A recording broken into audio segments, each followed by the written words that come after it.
تو آج جو ایک حدیث ہمارے سامنے ہے وہ ہے سنن نبی داؤد کی روایت ہے. اس میں ایک فتنے کے متعلق آپ صلی اللہ علیہ وسلم نے ذکر کیا اور ایک پیشن گوئی فرمائی ہے، اور وہ پیشن گوئی آج صحیح ثابت ہو چکی ہے. یہ ہمارے زمانے کے لیے ہی ہے، اور کس وجہ سے وہ یعنی وہ فتنہ ظاہر ہو رہا ہے، وہ کیوں ظاہر ہو رہا ہے، وہ وجہ بھی آپ صلی اللہ علیہ وسلم نے بتائی ہے. اور ہمارے لیے اس میں سبق بھی ہے کہ اگر ہم اسے ٹھیک کر لیں تو ہم اس فتنے سے محفوظ ہو جائیں گے. تو وہ روایت سنن نبی داؤد کی روایت ہے، حدیث نمبر 4297 ہے. حضرت ثوبان رضی اللہ عنہ فرماتے ہیں کہ قال رسول اللہ صلی اللہ علیہ وسلم یوشک الامم ان تداعى علیکم کما تداعى الاکلۃ الى قصعتها فقال قائل ومن قلة نحن یومئذ. آپ صلی اللہ علیہ وسلم نے فرمایا کہ وہ زمانہ قریب ہے کہ تمام قومیں، تمام امتیں یعنی اسلام دشمن امتیں سب ایک دوسرے کو اس طرح تم پر ٹوٹ پڑنے کے لیے دعوت دیں جس طرح کھانے والے ایک برتن کی طرف تمام لوگوں کو دعوت دیتے ہیں. یعنی ایک برتن ہے، ایک پلیٹ ہے، اس میں کھانا ہے، تو اسے کھانا کھانے کے لیے لوگ ایک دوسرے کو دعوت دیتے ہیں کہ آپ بھی آئیے، آپ بھی آئیے، اور چاروں طرف سے لوگ بیٹھ جاتے ہیں اور اس پلیٹ پر، اس کھانے پر چاروں طرف سے حملہ کیا جاتا ہے. تو وہ زمانہ قریب ہے کہ جس طرح لوگ ایک دوسرے کو کھانے کی لگن کی طرف یا برتن کی طرف دعوت دیتے ہیں اور چاروں طرف سے بیٹھ کر حملہ کرتے ہیں اس کھانے پر اور کھاتے ہیں، وہ زمانہ قریب ہے کہ لوگ اسی طرح اور تمام امتیں اس امت کو مٹانے کے لیے، اس امت کو ختم کرنے کے لیے، اس امت کو ذلیل اور رسوا کرنے کے لیے، اس امت کو مغلوب کرنے کے لیے ایک دوسرے کو یہ قومیں اور یہ امتیں دعوت دیں گی کہ آئیں اور سب مل کر ہم اسلام پر حملہ کریں اور مسلمانوں پر حملہ کریں. یہ زمانہ قریب ہے. تو صحابہ کرام میں سے کسی نے عرض کیا کہ وَمِن قِلَّةٍ نَحْنُ يَوْمَئِذٍ، کیا اس دن ہماری تعداد اتنی کم ہوگی، اس وجہ سے ایسا ہوگا؟ تو آپ صلی اللہ علیہ وسلم نے فرمایا کہ قال بل انتم یومئذ کثیر، نہیں بلکہ تم اس دن بہت زیادہ ہوگے، بڑی تعداد ہوگی تمہاری. اس حدیث پر غور کیجئے، یہ آج ہی کے زمانے کے متعلق ہے. آج ہماری تعداد کم ہے؟ نہیں، صحابہ کرام کے دور میں تو مسلمانوں کی تعداد کم تھی. آج کیا ہماری تعداد کم ہے؟ ہرگز تعداد کم نہیں ہے. اور کیا آج یہی حال نہیں ہے کہ تمام قومیں اور تمام امتیں اس اسلام پر اور مسلمانوں پر آج ٹوٹ پڑی ہیں؟ پوری دنیا آج اسلام پر حملہ کر رہی ہے، پوری دنیا آج مسلمانوں کو ذلیل اور رسوا کرنے کے پر تلی ہوئی ہے. پوری دنیا میں اسلام اور مسلمانوں کو صرف بدنام کیا جاتا ہے. کبھی انہیں ٹیررسٹ کہہ دیا جاتا ہے، کبھی ایکسٹریمسٹ کہہ دیا جاتا ہے، کبھی کہہ دیا جاتا ہے کہ یہ بیکورڈ ہے، کبھی کچھ کہہ دیا جاتا ہے، کبھی کچھ کہہ دیا جاتا ہے. کبھی داڑھی پر اعتراض ہوتا ہے، کبھی حجاب پر اعتراض ہوتا ہے، کبھی طلاق کے مسئلے پر اعتراض ہوتا ہے، کبھی دیگر مسائل پر اعتراض ہوتا ہے. تو یہ آج کا دور ہے کہ جب پوری دنیا آج اسلام اور مسلمانوں کے خلاف کام کر رہی ہے، اور بالکل اسی طرح پوری دنیا اسلام پر ٹوٹ پڑی ہے جس طرح کھانے والے چاروں طرف سے برتن پر ٹوٹ پڑتے ہیں. تو صحابہ کرام نے عرض کیا کہ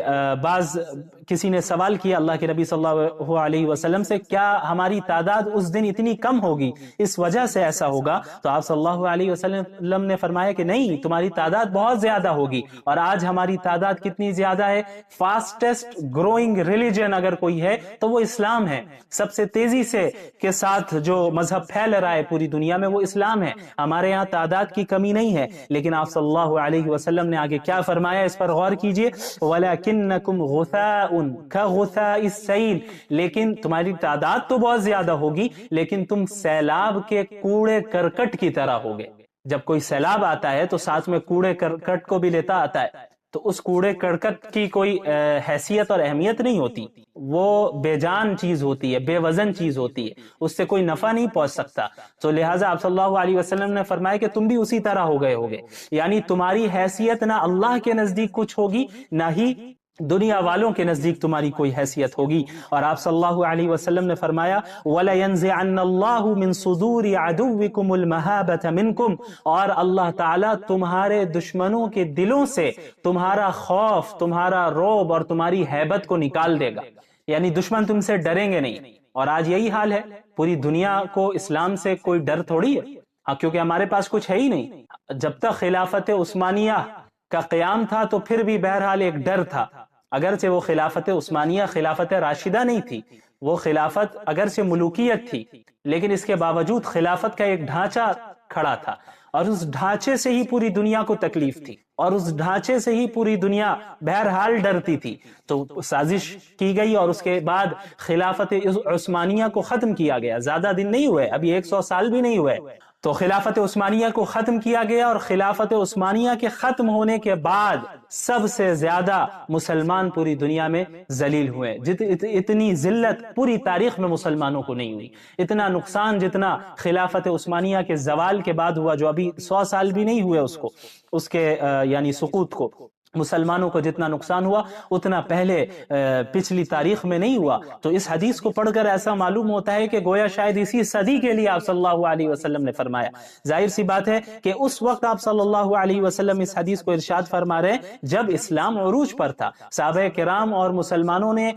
اس دین کے لیے تمام چیزوں کی قربانی دی، جان کی بھی اور مال کی بھی۔ اب اس حدیث کو پہلے مکمل کرتے ہیں۔ آپ صلی اللہ علیہ وسلم نے فرمایا کہ تمہارے دشمنوں کے دلوں سے اللہ تعالیٰ تمہارا خوف، رعب اور ہیبت کو نکال دے گا۔ آج یہی صورتحال ہے۔ اس کے بعد آپ صلی اللہ علیہ وسلم نے فرمایا وَلَا يَغْذِفَنَّ اللَّهُ فِي قُلُوبِكُمُ الْوَهْنَ، اور اللہ تعالیٰ تمہارے دلوں میں وہن ڈال دے گا۔ فَقَالَ قَائِلْ يَا رَسُولَ اللَّهِ وَمَا الْوَهْنُ، تو پوچھنے والے نے سوال کیا کہ یا رسول اللہ وہن کا مطلب کیا ہے؟ آپ صلی اللہ علیہ وسلم نے فرمایا کہ حب الدنیا و کراہیت الموت، یعنی دنیا کی محبت اور موت کا ڈر۔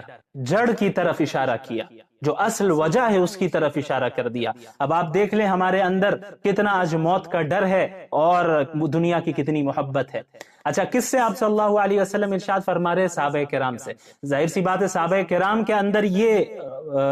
چیز داخل ہو، ایسا ہو ہی نہیں سکتا۔ اگر ایسا ہوتا کہ صحابہ کے اندر دنیا کی محبت ہوتی اور موت کا ڈر ہوتا تو اسلام کے لیے اتنی قربانیاں کبھی نہیں دیتے۔ بدر کے موقع پر 313 اپنے سے 3 گنا زیادہ طاقت کے سامنے کبھی نہیں جاتے، لیکن وہ گئے کیونکہ ان کے اندر موت کا ڈر نہیں تھا، اس کے علاوہ دنیا کی محبت نہیں تھی۔ تبھی انہوں نے ہجرت کی اور اپنے گھر کو، اپنے اہل و عیال کو اور اپنے مال اور جائیداد کو مکہ میں چھوڑ دیا اور پھر ہجرت کر کے آئے۔ تو اس وقت آپ صلی اللہ علیہ وسلم یہ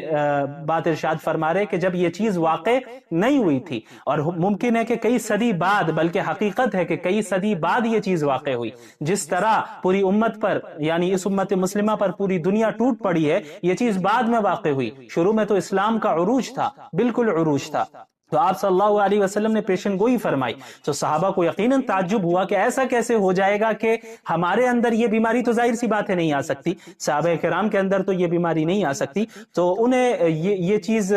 اس چیز نے سوچ میں ڈالا کہ آخر کیا وجہ ہو سکتی ہے۔ یعنی یہ تو ان کو یقین تھا کہ آپ صلی اللہ علیہ وسلم جو فرما رہے یہ تو ہونا ہے، لیکن وہ یہ سوچنے لگے کہ آخر وجہ کیا ہوگی، ایسا کیوں ہوگا، کیونکہ اب تک تو اللہ ہماری مدد کر رہا ہے، ہم نے اللہ کے لیے